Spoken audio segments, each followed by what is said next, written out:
Welcome to our channel, where learning meets excitement. In this video we will understand the timeline of the British rule.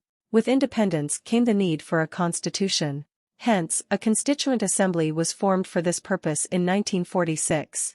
And on January 26, 1950, the Constitution came into being.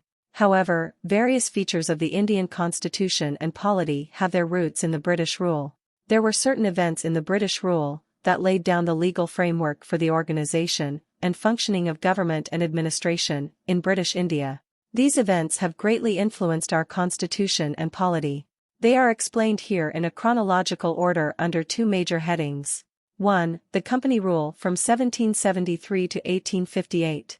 2. The Crown Rule from 1858 to 1947. We will be learning separately about the two phases in the British rule in coming up videos. Thank you for joining us today. Be sure to like and share this video. Don't forget to subscribe to our channel for more enlightening content.